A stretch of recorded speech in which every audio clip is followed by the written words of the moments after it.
I get to lead a team of fantastic and brilliant concept artists, and our role is to create the characters that you see in the game. That's everything from the main hero cast you see to the creatures, the gods, and monsters that you come across. The hope is that we get something that feels unique and stands up to the history and the legacy of what the God of War franchise has always done. I feel like from the first games, that was a similar approach that they were doing, and that's not always easy.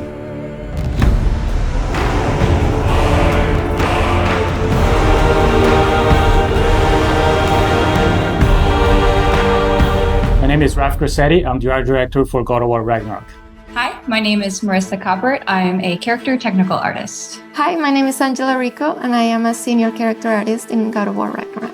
Hi, I'm Della Longfish, and I am the lead of the character concept team at Santa Monica Studio.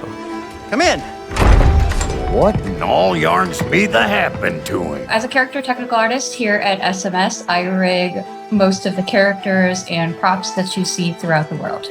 As character artists, our job is to create 3D assets based on the beautiful concept art provided to us. We do this by making sure that the silhouettes on the models and the textures and materials stand out instantaneously.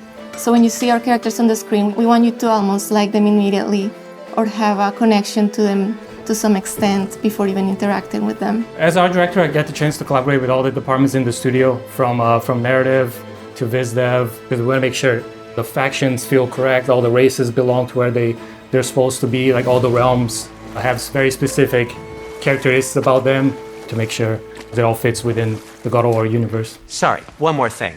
Although, these are gifts I'm giving to you, so I shouldn't be sorry and you should be thankful. Anyways, here, please be careful.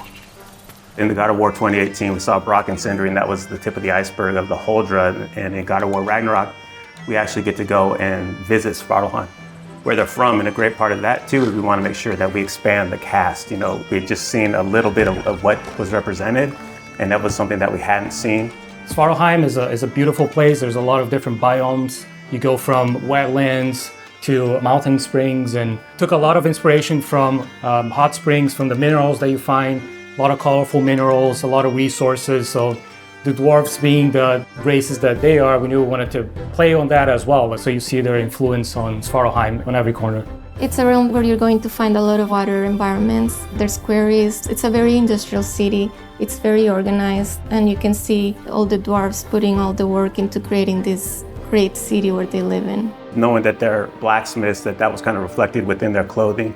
And you see that within the houses and every inch. We want to make sure that both the environments and characters had a cohesiveness that felt like every inch of it felt like it went together and was designed specifically by them.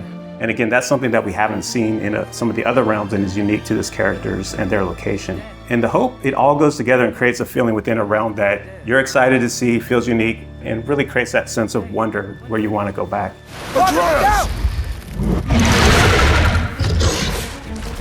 When designing a character to match the geography around it, first it's definitely dictated by the viz dev team and the narrative team and the story team. They make sure the character is designed for features that fit in with what they need. When designing the Grims, we took a lot of inspiration from the environment. So we took a lot of inspiration from lizards, creatures that kind of belong to that environment. They have those big claws. There's small critters to the big ones, and really building up that race, making sure they kind of belong and that realm felt lived in and that ecosystem felt like very diverse. Making sure that it feels natural and believable is a big part that goes into the design elements. So our artist, Stephen Oakley, pulled a lot from the environment concepts that Luke Berliner and his team were doing and put a lot of those into actually the skin texture, even the bulk and volumes that you see in the characters. So it really does feel like not only do they belong in there, but you're able to see them and they stand out for the combat experiences with the character. Character design is all about storytelling. In the example of Durling, his design was really tailored to convey his own personality. He's a bookkeeper from Svartalfheim, and because his job demands, he's very organized, he's very rigid, and he's a very play-by-the-rules kind of guy. But then in contrast, you have his friend.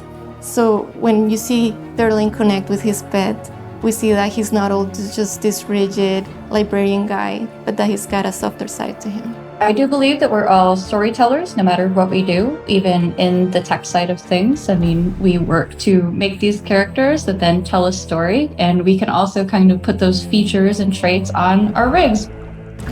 The prophecies say Fimbulwinter leads to Ragnarok. War is coming. Svartalfheim, the dwarves, working with different races from different realms, so definitely seeing Ragnarok and the impact of that into the realm, it puts them into this position that's very interesting to see which side they take and things that they're building. So as you go through the level, you find out a lot more about this race and the political situation that is happening while Ragnarok and Fimbulwinter is taking place. Hey, dwarves! Oh. They're, running away. One thing that our hope is with the cast of characters within every realm is not that it's just enemies there to kill you. We want to feel believable and that there's a wide world out there, but we want to kind of plant these seeds within any cast of the realm that there's more outside of what you're playing. And we want the fans to feel like they can go back and really visit those areas and want to go explore. If the geysers and smell here are worse because of Fimbulwinter, maybe the earthquakes are too? Aye. Going into Svartalfheim, I'm really excited for players to experience all the new races that lived in that realm, how they play. They play very different from anything we had before. There's wildlife, it's something that kind of goes unnoticed, but we took a lot of effort to make the realm feel believable. So there's a lot in Svartalfheim, a lot to explore. I'm really excited for Svartalfheim. It is a gorgeous realm. After looking through some of the cinematics and playing some of the cinematics and playing through some of the puzzles, I'm so excited how water plays such a big feature in that realm, and that is so cool. I'm most excited for fans to finally get to see how the dwarves live. Brok and Sindri were fan favorites in the last game, so I think that all the work that we've put into Svartalfheim is going to make all the other dwarves shine just as bright as the brothers did. The best part I have is turning on to YouTube and seeing all these call-outs and all the attention to detail that the fans pick up on. That's one thing that we keep in mind when we're designing characters, to make sure we do right by the fans. And knowing that all the work we put in will be seen and appreciated, that's not always the case, but our fans just get every little nook and cranny on that. And we love that, and we packed a lot of that in for this new cast, and we hope you guys get the same feeling with God of War Ragnarok.